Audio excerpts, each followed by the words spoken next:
We still do 7 NUFC Matters show a week for free. But if you want to help support NUFC Matters, then there are a few ways of doing it. Hit the like button on each live broadcast and video. This helps the channel grow. Hit the subscribe button and select the all notifications bell so you don't miss a single show.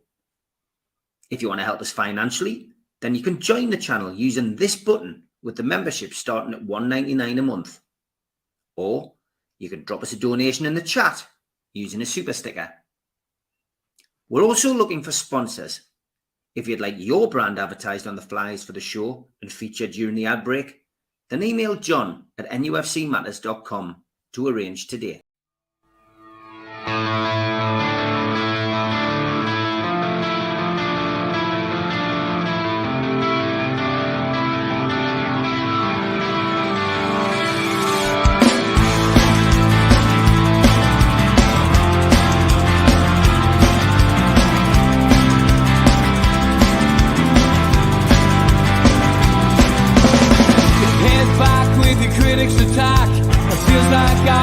Talking to myself again, but it's the only way you're ever gonna learn. You look back and it's all in the past. I'm dwelling on the thoughts I cannot say to you.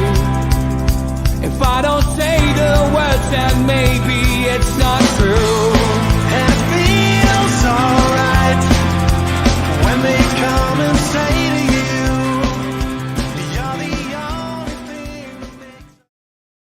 good evening, welcome to NUFC Matters. It's Tuesday night and we are live with a new show. It's a big welcome to former Newcastle United number 9, Joe Allon. How are you, Joe? I'm top of the fridge, Steve. Very good, mate. Very good. Been a good drying day. Just brought the washing in. Good drying day. I'll have a drying day. Good stuff, mate. Good to have you on. As always, it's your chance to ask us questions. We'll be talking about Newcastle United's game at the weekend against Wolves to start with. But if you've got any questions for us, questions for Joe in particular, put them in the chat and we will come to them in due course. But Joe, let's look back at that game first of all. Another 3 points in the bag at Molineux. It wasn't pretty, but it hasn't been pretty all season so far. But Newcastle sitting third with an opportunity at the weekend, which we'll talk about later, to go top of the table. Yeah, for sure. I mean, listen, it's a game of football at the end of the day. How many times will come off a game of football when you say, oh, we should have won and you lose? You're a professional, right? You're going to take anything. You can only beat, Steve, what's in front of you. And we've done that up to now.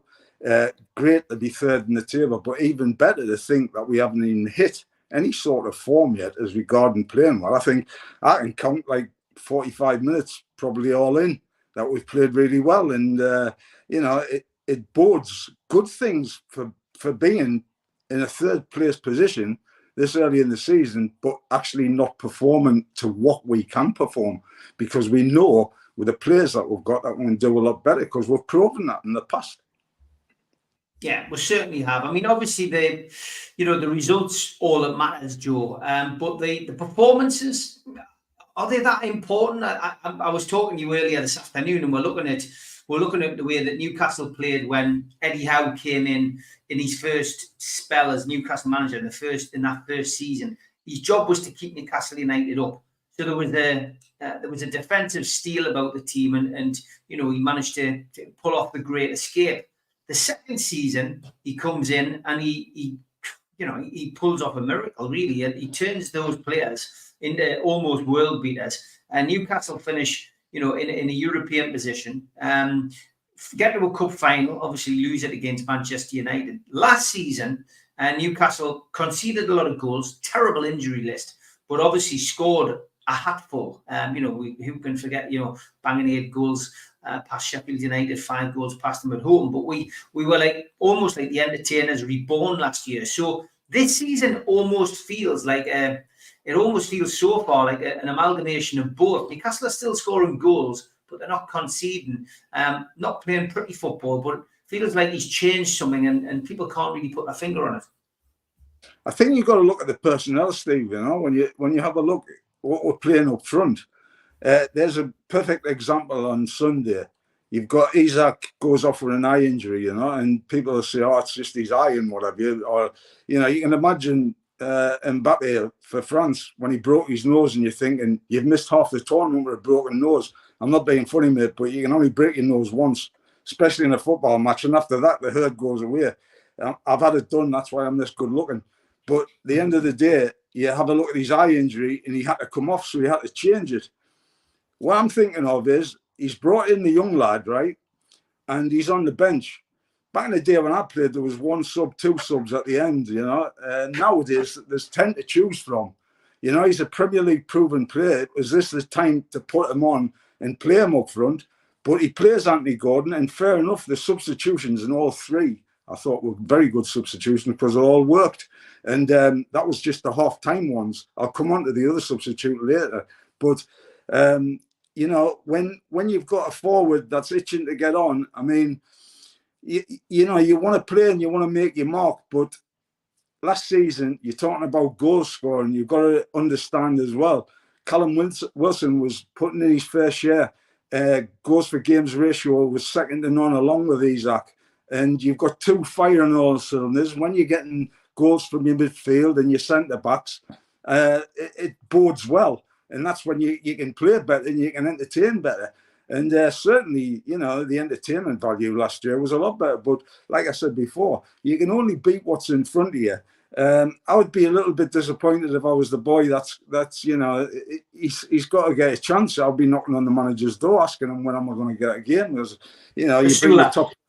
Yeah, that's him. Sorry. Yeah, I thought I mentioned him. Yeah, but the fact is that you'd be knocking on the manager's door and saying, you know, when am I going to get me chance? I mean, you know, you got to itch to play, and who knows what's going to happen. But they got away with it with Gordon. I mean, Gordon, for me, I mean, he's just Mr. Newcastle United at the minute. He's you know, the modern day Peter Beardsley, if you like, is regarding. He'll play anywhere. He trains hard. The love of the club is there for all to see.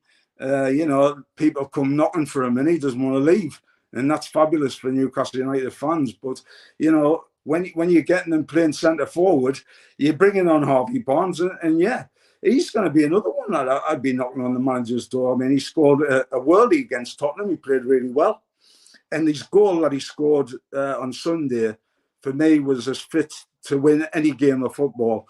The technique of the boy, you know, if you have a look, I mean, you were at the game live. I mean, it was a good hunting ground for me, Molyneux back in the past, so that just bodes well that we won. But he puts his head down, and he knows that Pop Robson used to say it was the great Pop Robson, Newcastle United's first cup winner. 257 league and cup goals, never got capped for England, absolute disgrace, but that's another story. Pop used to say to me, the goal never moves. Harvey Barnes' technique when he struck the ball, and he's bent it 2-3 yards outside the post, and no goalkeeper in the world would stop that, you know. And he's proved his point again for a starting lineup, you know, a place in the lineup. How difficult, Joe, is it to play up front on your own? We're watching Alexander Isak at the moment. I mean, he was in the 20-goal club last season. This season, faltering a little bit, not getting the service, whatever you want to call it, international level, managed to get a couple, but you know, he seems to be out of sorts. Is it down to the fact that the formation's slightly different because we're trying to accommodate all these midfielders? What's your feeling? Is it very difficult to play up front on your own? Well, back in the day, in my day, you know, it was rare that you played on your own. You always hunted in twos because it was 9 times out of 10 a 4-4-2 formation, and even at times it was 4-3-3.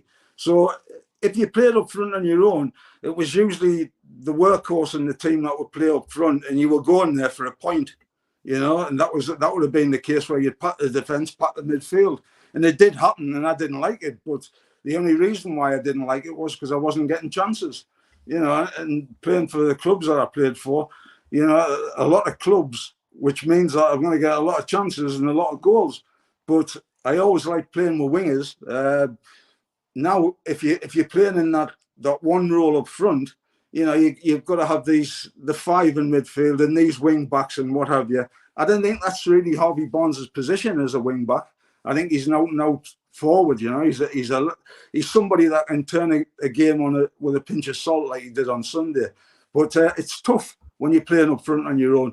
I always like to have a striking partner with it, usually a big lad, because I wasn't the biggest. People think when they see us, they'll say, Jesus, I thought you were bigger than that. And I think, tell that to the 6'6" centre halves that you play against. And I played up front with George Riley and Tony Cunningham. So, well, I could say something nasty, like I knew what it was like to play up on my own. But I wouldn't say that, of course. No offence to Tony and George. Yeah, good stuff. Anyone's got any questions about Joe's time at the club, fire away. Some great memories Joe's got, all from any of the clubs that he played. We're going to make this a regular feature on the channel. So Joe's input is going to be very interesting, to say the least. Yes, Mark, he's asking about the lads Sid and Rob, who do Talk the Tune. Not sure yet, mate. It changes week to week. The lads are still going to be available and doing the show, but we'll pre-recorded it today.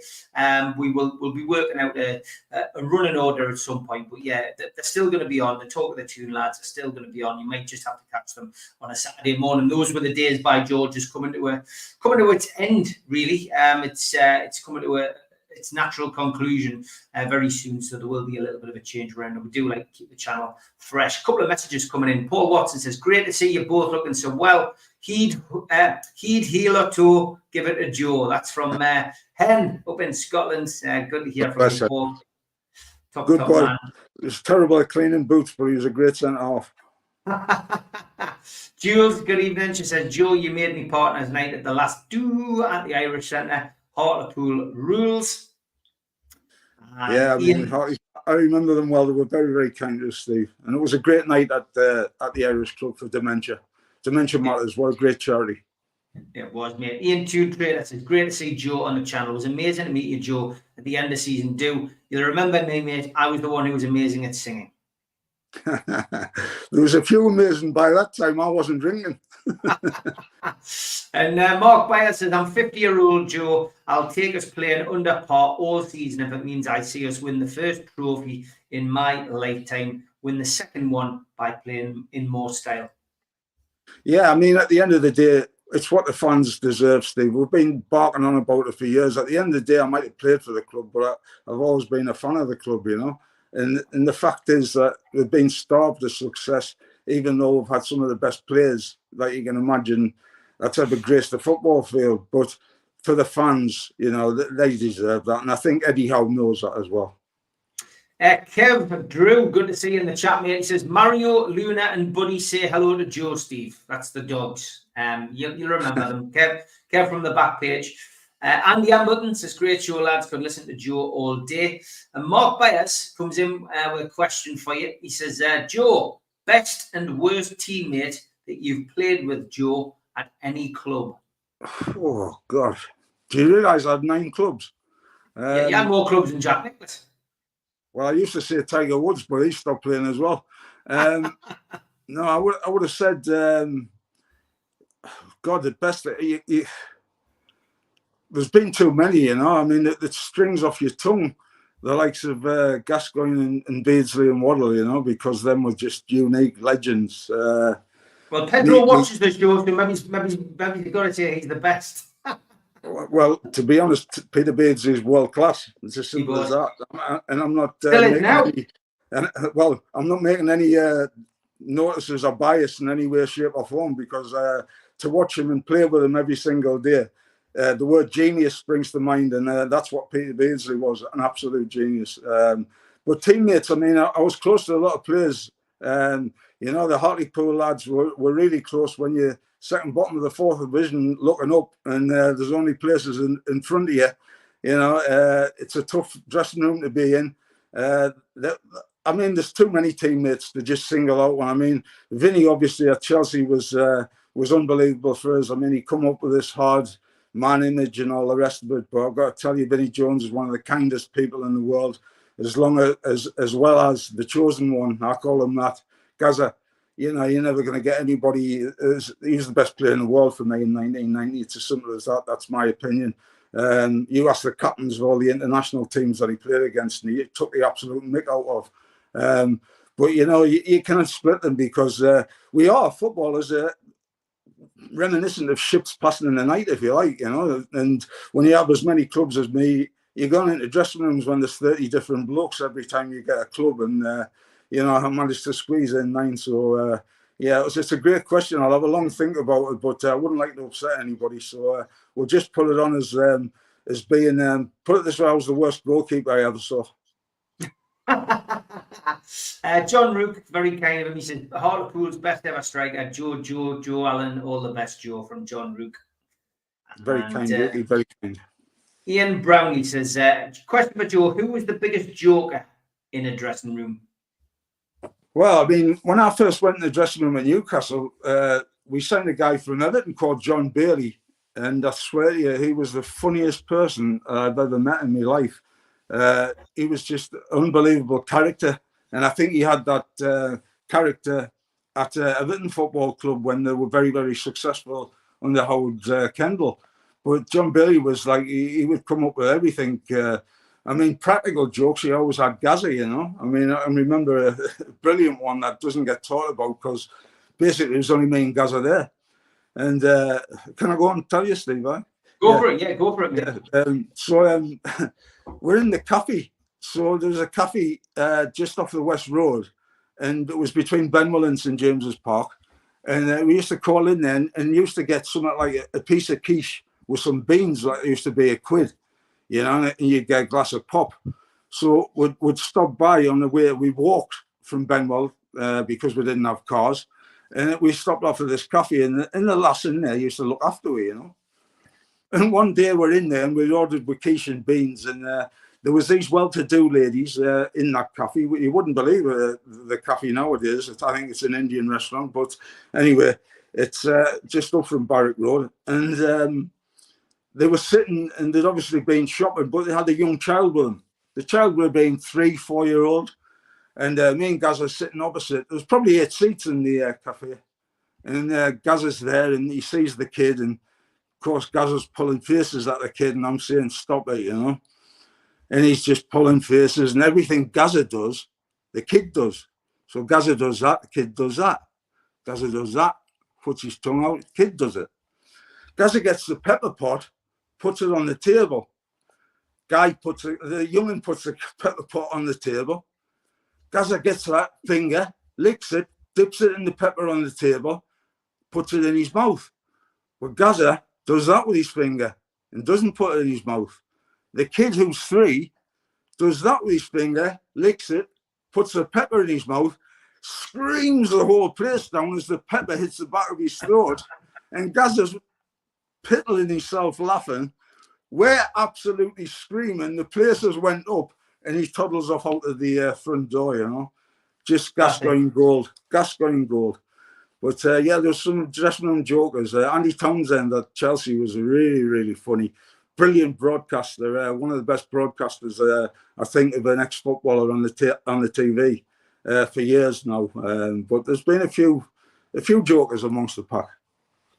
Good stuff. We've got a question from Rob Maltman. Now, Rob, a big thank you to him today. He has grafted himself into the ground today for NUFC Matters. We've got a few events coming up and a couple of other things going on as well. Rob's not only has he designed the fanzine this week, which has now gone away to the printers, but he's also designed all the flyers. So he's asked us a question. Thanks for everything, Rob.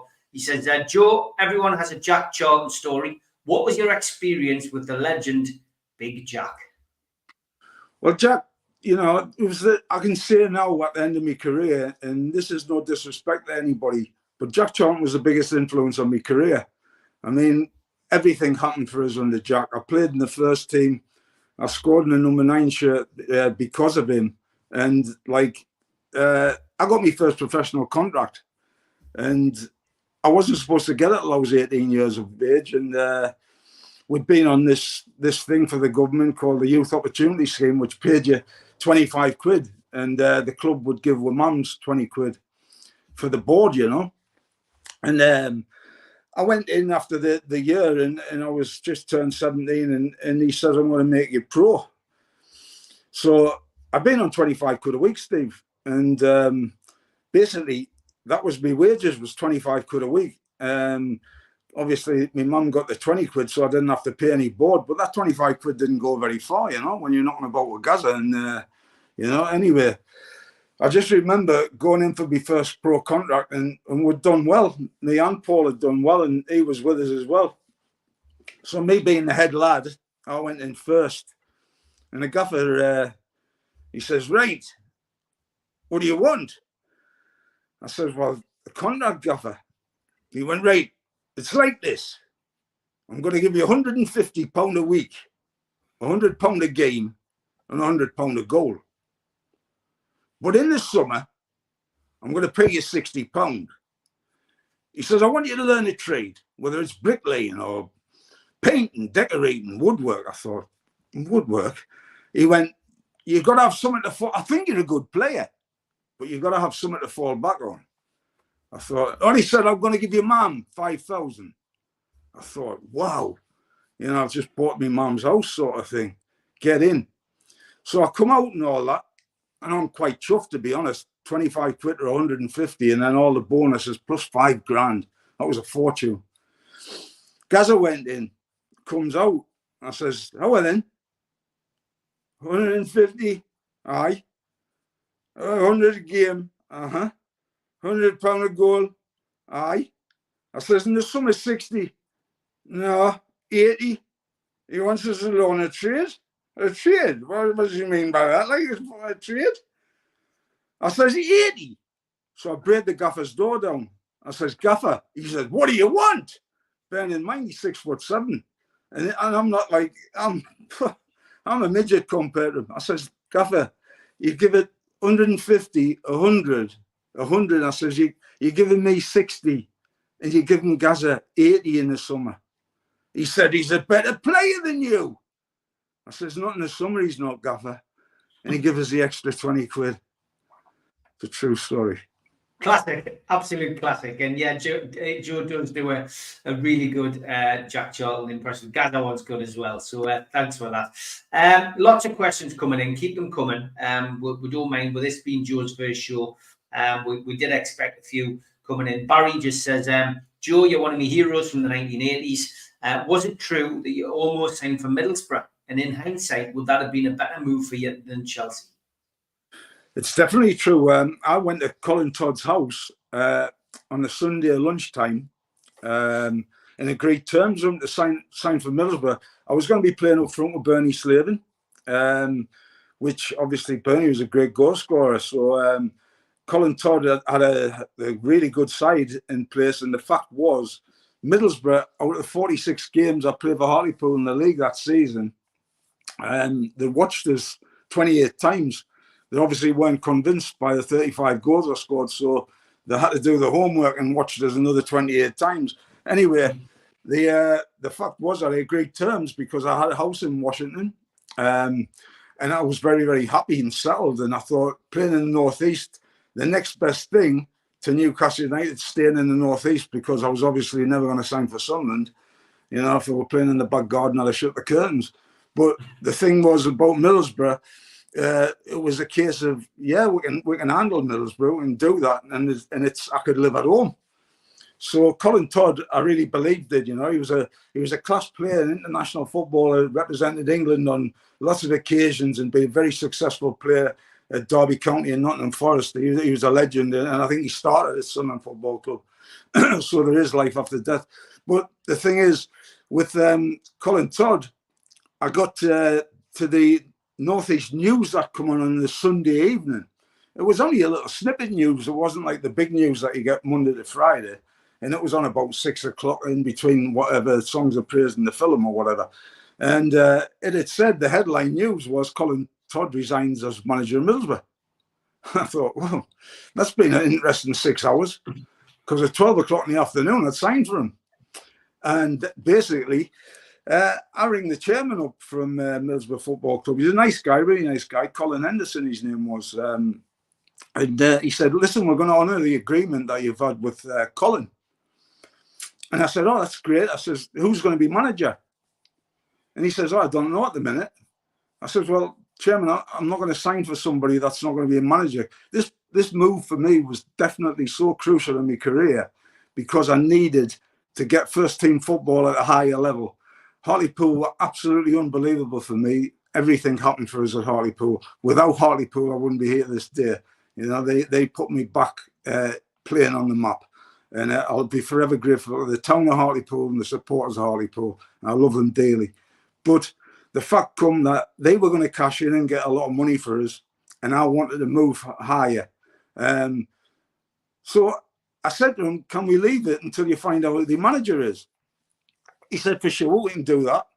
So I went back and started doing my training. Like, I was training on my own. And I was running, I was keeping myself, I was ready. I could have run the 800 meters backwards. I tell you, I was flying and I was ready. And on that Monday, I got a phone call on the answering machine when I come back in the day. Answering machines, how good's that? BT Telecom. And me just getting the E and the Wi-Fi. I hope I get a little discount for that plug. Anyway, the fact was that there'd been a message, and it was by Gwyn Williams, who was the assistant manager at Chelsea Football Club. And he said, listen, there's a plane ticket for you at Newcastle Airport. It's 7:30 flight. If you're on it, I'll be there to pick you up. And if you're not on it, good luck with the rest of your career. So basically, it was a no-brainer for us. In the end of the message, he said, bring your boots. And I thought, well, I haven't trained, I haven't done anything. And I brought my boots. I got my Presto carrier bag, which was famous. You know, that same carrier bag that I went to the match on my debut at Newcastle United, which I'm sure we'll talk about in a later date. So I get to Heathrow and there's Joe Allon on the sign, and I'm like, hiya, never met the guy before. He went, jumped in the car, never really spoke to us. He went, you got your boots, I say? I went, yeah. He says, I'm going to fill you in what's happening. He says, basically, the lads are in at 10 o'clock. It's pre-season. How much work have you done? I says, I've done a lot of work, yeah. I said, I'm all right. He says, will you join in a small-sided game? I said, yeah, for sure. He says, there's big goals. I says, oh, champion. My forte. So you got a small-sided pitch for big goals, and, you know, it's like license to shoot. And we played the game. I'm in the dressing room. There's at least 16 international footballers in this dressing room, you know. But I'm not overawed in any way. How could I be overawed? I was in the dressing room cleaning boots for Kevin Keegan and Terry McDermott and Dave McCreary and John Anderson, legends at the club. I'm playing with Peter Beardsley and Chris Waddle and Paul Gascoigne. You know, at the end of my footballing career at Hartlepool, we're getting promotion. I'm on the biggest high ever, and I'm ready for this dressing room. So I wasn't overawed in any way. We played the small-sided game, and he ended up scoring off a dozen goals. And in that afternoon, from getting changed at, say, 1 o'clock, I was down Stamford Bridge at 3 o'clock, and I met the chairman, the owner, Ken Bates. And he said to us, what do you want? And I said, well, what do you mean? What do I want? He said, well, your terms, your money, where's your agent? I said, well, I haven't got an agent. I'm the agent. He says, do you want to play for me football club? I went, yes. He says, well, you need to, I says, well, offer us some money. And he gave us this offer. At this point, the Middlesbrough fans should really shut their ears, because it was nigh on double what I was getting at Middlesbrough. But that wasn't really important. Everything that he'd done, the terms, I took about, I don't know, a minute and a half to read it through. And I said yes straight away to him. And he went, that was the best deal I've ever done in my life. And I went, believe you me, it's the best deal I've ever done in my life also. And that's how quickly I signed for Chelsea Football Club. And that was the start of a lovely little spell there, you know. Great stuff. We are halfway through the show. We're going to have a quick ad break. We will be back after this. A big thanks to all our sponsors, Skips and Bins. You can find them at skipsandbins.com. Contact them, www.skipsandbins.com/contact. Say hello to low-cost waste disposal with pay-as-you-go and contract waste management. A big thanks to Mr. Vicky's Sauces, handmade in Cumbria. Their website, mrvickies.co.uk. Telephone 01768 210 102 or email info@mrvickies.co.uk. Thanks to our NUFC Matters fanzine sponsor, United Group Travel. Travel and Tourism Award winners 2024. There are no strangers on our tours, just friends you haven't met yet. All excursions included, 3-star plus quality hotels, no interchanges, a 2-crew driver and courier. It's a local family company, and you can find them at www.unitedgrouptravel.com or telephone 01670 632 460 or mobile 0791 666 4174. Big thanks to Media Arts for all the help with the technical side of things. And if you want to help support the channel, hit the subscribe button. We do 7 shows a week. Hit the thumb up under the video. That's the like button. It does help us grow. And click the share button. Help share to your social media. If you want to join the channel for as little as $1.99 a month, then hit the join button under this video today. We also help the food bank on this channel. Visit nufcfansfoodbank.co.uk. It takes you to the matchday bucket where you can donate some money virtually. Some events for your diary in aid of Dementia Matters. The Long Sands will be reforming and be supported by Lilac Lane and the Chris Norris Band at the Cluny in Newcastle on Saturday, January the 4th, 2025. Tickets are £15 pre-sale from newcastlelegends.com. An evening with Peter Beardsley takes place at the Tyneside Irish Centre on the 10th of January 2025. Tickets available from newcastlelegends.com or from Woucher. And an evening with the Entertainers takes place on the 24th of January 2025. Telephone the box office 0844 249 1000 or visit the website tynetheatreandoperahouse.uk.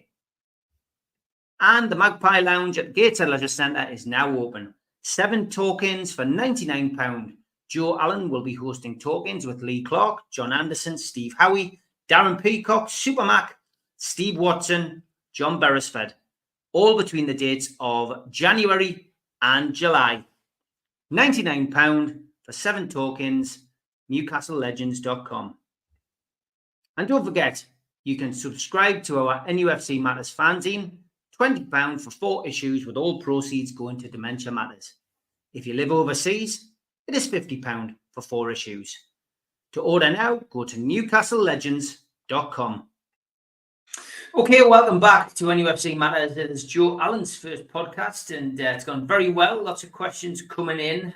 We will get back to them now. And lots of people asking about Gaza. Blue Rhythm Boy, does Joe still keep in touch with Gaza these days? And Mark Byers asked the same question. Gaza, I mean, we've seen him a lot, haven't we, over the years? I haven't seen him for probably about 4 or 5 years now. But yeah, he has ups and downs, Joe.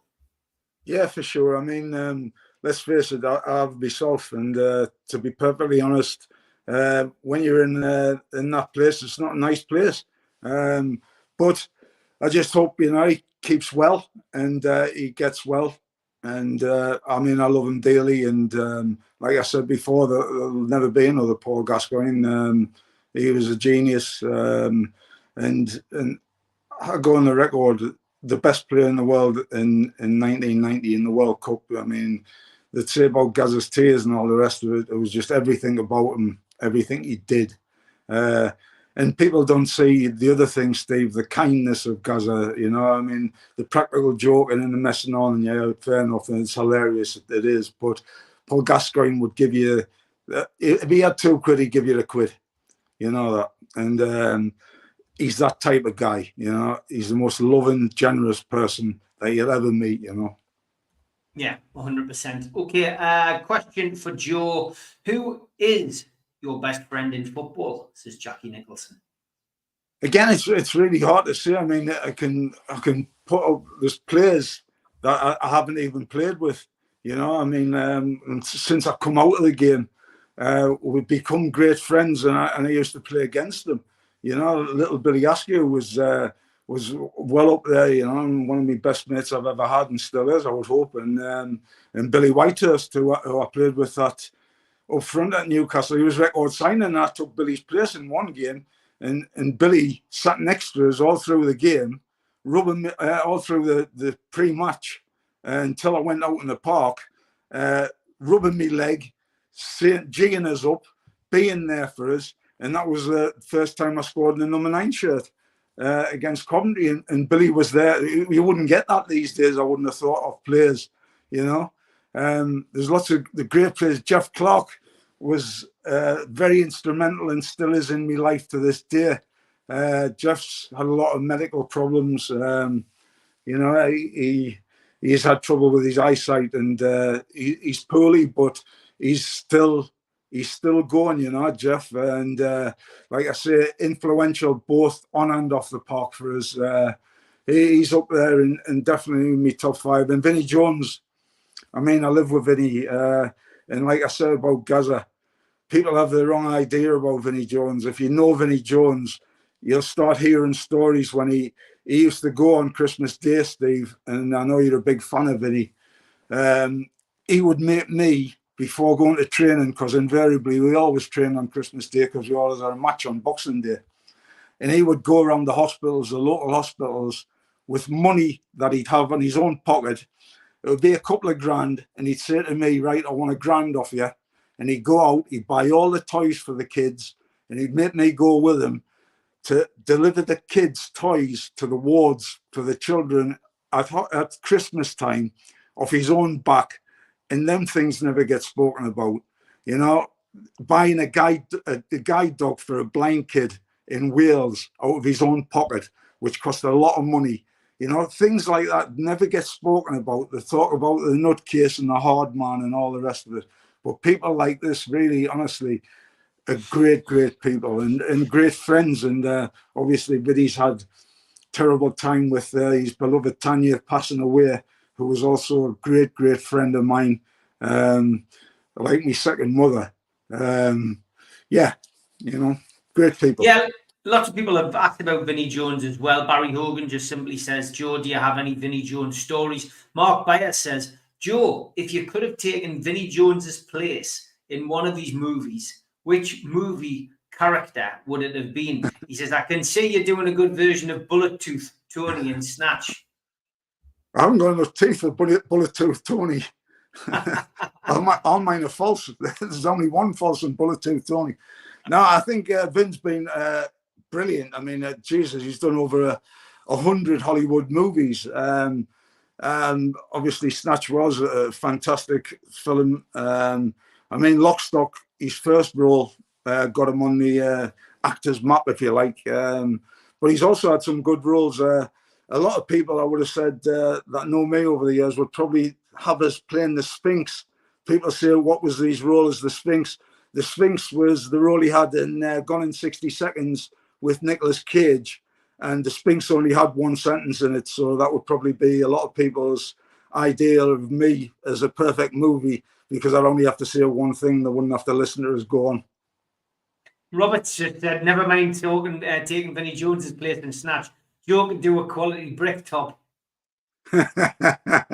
That's actually what I said to myself to Steve the day when I looked, and I thought, right, I could go into brick top here. But being an EastEnders, not an EastEnders fan, and being a Corrie fan, I couldn't be telling you who brick top is in EastEnders. Yeah, exactly. Good stuff. All right, plenty coming up questions wise. Joe, were you at Chelsea when my mate Mick Robinson played on the pitch at Stamford Bridge before a game in his casual band Accent? I remember Pat Nevin talking about them. Maybe it was too early for you.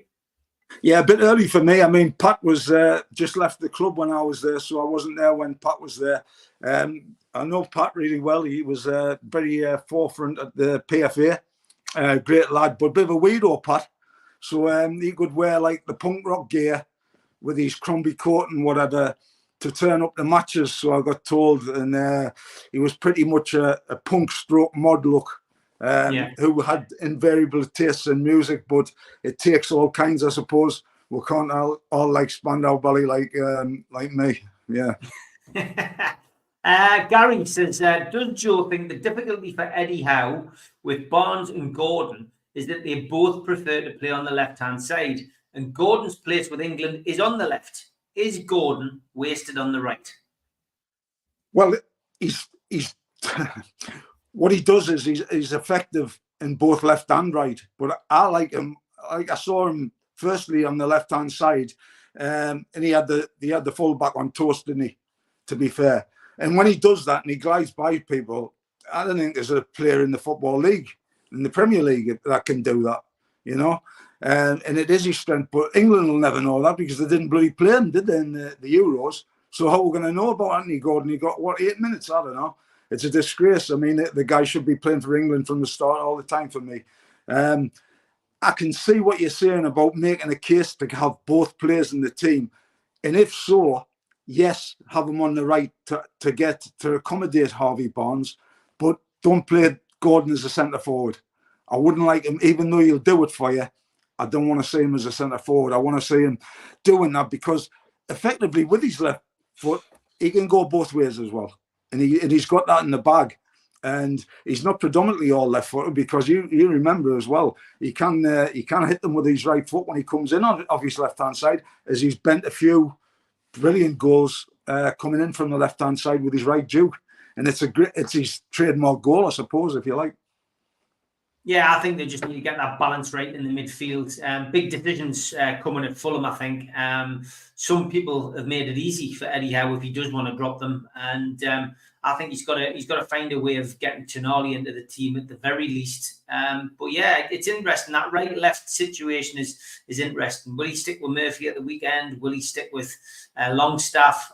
Will he stick with Joe Linton as well? Just want to ask you about Bruno Guimaraes handed the captaincy this year. Kieran Trippier served as well in his first few years at the club, but they've given it to Bruno this year. Do you think Bruno's captain material, Joe? Well, I'm looking round and who else are you going to give it to? You know, I think Bruno's the best player. Invariably, the best player usually gets the captain's armband.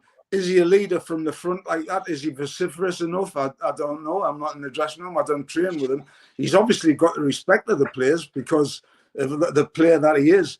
But just talking about Kieran Trippier as well, I mean, I think he got about, 30 minutes in the end with the 8 minutes injury time, as they used to call it back in the day when I played. Now it's such and such time.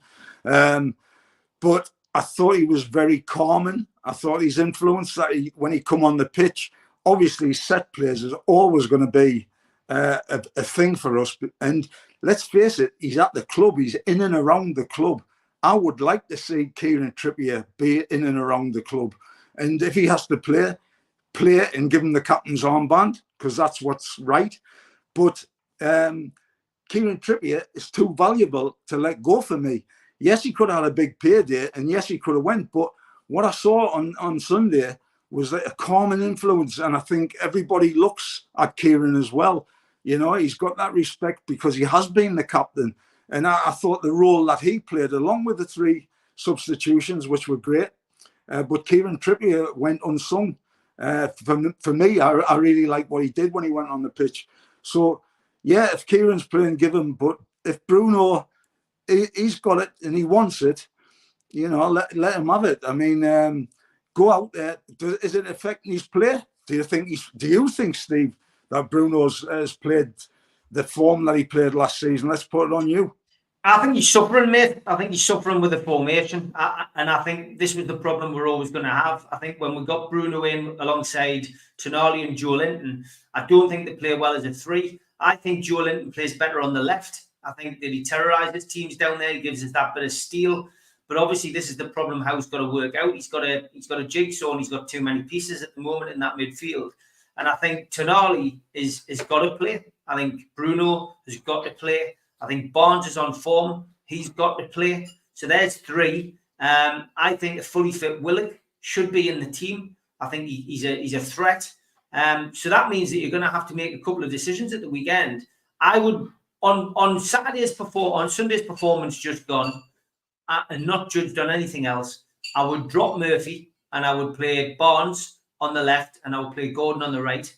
And in the centre, your 3 in the middle, I would play Bruno, I would play Tonali. I wouldn't play Longstaff. I wouldn't play... I've changed my mind a little bit. I would probably play Joe Linton. I don't think Joe Linton's had as bad a game as the others. So I'd drop Longstaff and I would drop Murphy and I would stick Tonali probably and Barnes in and maybe Willock could go in for Joe Linton, maybe. But it's such it's such a big decision to make, because you know yourself, it changes the dimensions in the dressing room as well, Joe. And people have got to expect it though when they're not performing. So it's difficult. But I would play Tonali. I would give Tonali the opportunity. I think he's ready to start. Maybe Gordon could be sacrificed on one occasion. He hasn't played to the best of his ability. Maybe we could move Joe now to the left, and maybe we could then, that creates that opportunity to bring Tonali in, bring Willock in, and bring Barnes in as well, and drop Murphy, and maybe that's the solution. But it's a great problem to have. But I think Bruno's form is suffering because we haven't quite got it right around him. I think that's it. And he's not a motivator, by the way. And you mentioned it there yourself. He's not one of these clapping and putting, I've seen us go down, go 1-0 down a couple of times now under Bruno. And he's not one for turning around and, geeing the lads on and clapping and saying, come on. He may be doing stuff elsewhere. But maybe a captain's armband in this occasion is just literally, there's lots of captains in that dressing room, and maybe he doesn't need to be doing that. I don't know, but it's interesting to watch, and it'll be interesting to see how it develops, especially over the next couple of games, when I think Fulham's a harder game than Wolves away, and then Man City, obviously the cup game midweek away, tough game away to Wimbledon, and then Man City at home. That's another big week for Newcastle, and how they come through that week will be a bit of a litmus test, I think, as to how our season's going to go, Joe. Definitely. I think, like Ry One says there, Eddie's tactics was great because the subs did play off, which we've mentioned, and he's given himself his own headache, if you like. There's only 11 in play at the end of the day. So I suppose it's a nice headache, but he'll see what he sees in training as well. As long as, you talk about 11 captains, they say, that there's 11 captains go out on the pitch, but you have to have a leader, and if Bruno doesn't want that, maybe somebody like Fabian Schär, because, he's, for me, he had a brilliant European Championships, and he's been brilliant for us since the day that he come. Yeah, okay. Lots of questions, so let's try and get through all of these as best we can. Ian said, question for Joe. If you had to pick a five-a-side team, Joe, what would it be? Gascoigne, Beardsley, Waddle, Keegan and me. Who would be in goal? We didn't need goalkeepers with them. I love it. Joe, is there a player from your Toon days who you expected to make it but didn't? It's very difficult to say because the Youth Cup, obviously, we won the Youth Cup, and it wasn't just about the 11 players, and I've said this for a long, long time. There was a group of about 25 players that were together from when we were 10-year-old all the way through to 16, 17, 18, And then the under-19 team, there was only the likes of Kevin Scott that come into it later on. All the rest of them were players that were at the club. And best part of them represented the first team or went on to play for other clubs, big clubs, I suppose if there was one player that I thought might have had a chance was my striking partner, who went unsung, and he played with me all season, and he wasn't an out-and-out goal scorer. He wasn't a big lad, but he's a kid from North Shields called Stephen Forster, Fozzie, as we call him. And I tell you what, he was brilliant for me. We didn't need big lads up front. As with Peter Beardsley, playing with Peter Beardsley in the first team, the centre-halves used to look and laugh at us. Hey, we might not have been the best looking two up front, but I tell you what, we weren't bad on the floor. And I tell you, when you're playing with Peter Beardsley, you can be as bad as me and be brilliant. Peter Beardsley, telling you. Mark Myers says, great debut for you, Joe. He says, so other than that, which of your 500 clubs did you have the best debut? It's funny you should say that. There was 501. But no, I scored my debut for Chelsea. I scored my debut for Brentford. I'd probably say the Brentford one was better because I scored after 38 seconds and I backed myself at 8-1 for first goal, and it was a penalty, and I took it. Didn't tell Tonali. Ah, classic. George Bainbridge said, does Joe have any ideas why we've never done well with our youth team since 1984? What are Joe's thoughts on that? It's a brilliant question, really, George. For me, you can stuff your Man United, sorry for the language, you can stuff your Man United's class of 92 or whatever they were, right? We had the class of 85. We won the Youth Cup, right? We beat every team that was there to be beat, and we were the champions. That should have been the catalyst to build youth teams. The coaches that we had, the players that were coming through, the players, the likes of Lee Clark and the Alan Thompsons, for two to mention, that went on to play first team level and that were outstanding. You know, the youth team then was a strength, and to see it not fluctuate to the heights that we got. You can't do anything. We won everything. We won the Northern Intermediate League that many times. We won the Central League playing in the reserves. We won the cups, everything. But the FA Youth Cup is the FA Cup. It's the epitome of to win. And you've got to be the best team in the land to win that. And it was a crying shame for me not to see a youth team come through for years and years based upon that success. And I think it was a mistake by the football club, definitely. Okay, and a couple of questions.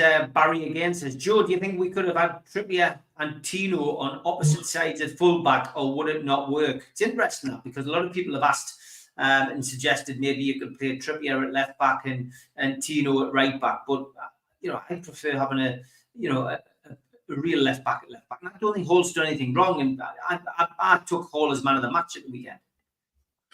Yeah, I mean, it's funny, isn't it? I mean, it's all about, it's not about where you play and whatever, it's how you play. And like you said it before, it's the blend. I mean, they always said that, two little lads couldn't play up front together. But me and Peter Beardsley did it all right. Peter Beardsley and Gary Lineker, who nearly won the World Cup, by the way. Peter Beardsley made Gary Lineker. But Gary Lineker isn't as tall as me. He's my height as if, he's not a big lad, but he had massive pace, electric pace, and he had Peter Beardsley to make goals for him. I mean, Gary Lineker wouldn't have been Gary Lineker without Peter Beardsley. I mean, he played in a great Everton team that had two unbelievable wingers in Trevor Stephen, and there were England internationals playing all around him, and he was scoring goals because he was getting fed. Tino, I mean, Jesus. Did we ever see the best of Tino? He scored a hat-trick against Barcelona. Who can take that away from him? I mean, Jesus, does it get any better than that? So, I don't know. I really don't know. I think somebody posted earlier, it's the anniversary today of that game, the Barcelona game, 3-2. Amazing how time flies. Ian Brownie says, question for Joe, Shearer or Cole for a strike partner for you? Shearer. Shearer all day. Question for Joe, where do you think Newcastle will finish this season, says Tom Dixon? Well, listen, we're in third place now, right? And we'll play the same games as everybody else. I am a realist, but I'm not a pessimist. So we're in third place. So let's see if we get any higher. All right, good stuff. We'll just have a quick look ahead to the game of the weekend. Newcastle travelling to Fulham. Looking to extend an unbeaten Premier League record to 5 games at Craven Cottage. It's a good old-fashioned 3:00 kickoff on a Saturday, so not televised. We are looking for our 3rd victory of this year at Craven Cottage. We beat them in the FA Cup, of course, 2-0, and we had a 1-0 Premier League win in April. And since the single goal defeat on the opener weekend of the 2016-2017 Championship season, Newcastle United have won 5 successive games at Craven Cottage in all competitions. As always, 2,300 away tickets provided and sold out. No surprise there, especially with it being 3:00 on a Saturday. There has been a neutral section, but it was no longer available. The hosts have placed tickets for this game on general sale. Team news, bit early for that. Obviously, it's only Tuesday, but Jamal Lascelles, Sven Botman, Lewis Miley, and Callum Wilson all remain sidelined. As for Fulham, early team news, Carlos Vinicius is out with a calf issue. Newcastle, of course, got a free week to prepare for this game. whereas Fulham are at Preston North End in the Carabao Cup on Tuesday night. How's the form going for Fulham? Well, Marco Silva's side began the season with a 1-0 defeat at Manchester United. They've followed that with a 2-1 win over Leicester City. And then they've had 1-1 draws with Ipswich and with West Ham. The referee this coming weekend has been announced. It is Peter Banks. He is from Liverpool. The last game he took charge of was the 2-2 Premier League draw at West Ham in October last year. And on VAR, it is Robert Jones. So big game, Joe, because it's our next one. But this, again, really is a sign of the fixture that's been kind to Newcastle. Genuinely speaking, I think we can go there and get a result, which sets us up really nicely for that top of the table clash against Manchester City the following weekend. Well, you said yourself this just there, Steve. You know, three results in the space of this year alone. Happy hunting ground, Craven Cottage, and I like Marco Silva, the manager for Fulham. I really think he's a good manager, and he's brought in a couple of good players. The lad that they got from Arsenal, who's a little bit of a talisman. He's either up front or he's in that what they say in the Euros, the flipping pocket, whatever that is, the pocket. Oh my God. Strangle the pocket, my life. I think they mean in behind the front players. Yeah. Anyway, they brought him in, and he looks a good player. He's obviously getting his games now for Fulham where he wasn't getting a start with Arsenal. You're going to tell us his name because I can't remember him. He's that good. But yes, Fulham, they're there to be beaten, and we had, like I say, 3 great results there. And why not? I mean, you can only beat what's in front of you. We're going there with confidence. We're not usually going there well, as regarding playing well. But you know what? We're going there in confidence. And again, the sellout crowd, what can you say? They're just magnificent supporters, aren't they? I mean, they always have been from day one that I've ever been involved at the football club. And that was watching Supermac in 1973 against Tottenham. So, you know, it's just a testament that Newcastle United will go there with the army and hopefully bring back the 3 points that they will deserve. Prediction from you, Joe, for that game? I think we can win. And I think you said we've been strong at the back. People having a go at Dan Burns saying about his pace and that, and people going past him with his pace and his lack of pace, right? Dan Burn is one of the most consistent defenders that we've got. And now that he's back with Fabian, you know, that they're a good, solid back four that we've got there now. Livramento's done well. You know, but at the end of the day, there's places up for grabs. There's a solid back four there for the manager to pick. It's up to him who he plays. Base that on what you said before, solid defence performance. And then your players that we've got going forward with the flair that we've got, we're going to score goals. I'll take 1-0, Steve. 1-0. We'll take one more question from Yvonne. She says, "Hi Steve, hi Joe. Do you think we can turn the negativity by the London media against us into a positive one? We brought some brilliant players into the leagues, but they still seem to disrespect us." No chance, Yvonne. Let's face it, it's from London. I scored 2 goals in my first 3 games for Chelsea. I was a Geordie hero. Then I missed 3 chances and I was a Geordie. You can't really print that one. So let's face it, it's a lovely place to visit, London. Excellent place, especially when you go in there twice in a week, because we're going just outside to Wimbledon in the League Cup, as they call it, back in the day. So we're going to London twice. Let's go there. Let's get into the next round of the Cup. Let's bring back 3 points, but don't expect any favours from the London press. It doesn't happen. Mozza says, "Joe, you're like a breath of positive fresh air, man." And Mark Byers says, "Great news show, lads. Well done, Joe. Let's get to 200 fanzine sales for Dementia Matters. Thanks all." NewcastleLegends.com is where you can order the fanzine. We've got about 150 sold, 50 more to go, and then we'll be handing over a check to Dementia Matters, which is all that matters. Joe, well done, mate. Great show. Looking forward to having you back on next week. Tuesday night, I think it's going to be a regular slot. And just a message for the viewers, I guess. Well, honestly, a big thanks to everybody, and they know who they are. But it's been an absolute pleasure to be on this. I wanted to do it for a long, long time. This time's right. I hope everybody enjoyed it. Remember, it's just my opinion. just because I played the game, it doesn't matter. You can have your opinion, right or wrong. I swear to you, I won't take offence in any way. I just thank everybody for the support, and especially the people that have donated to Dementia Matters. You know how much it means to me and you, Steve. And I kind of thank them from the bottom of my heart. See you next week. Great stuff, Joe. Take care. I'm back tomorrow night, 6 o'clock. Jodie's here, Jodie's there. Keep an eye out for it. And if you're the Blake 7 podcast fan, we've got our own channel. So search the word on Blake 7. That goes out tonight at 8 o'clock. See you tomorrow night.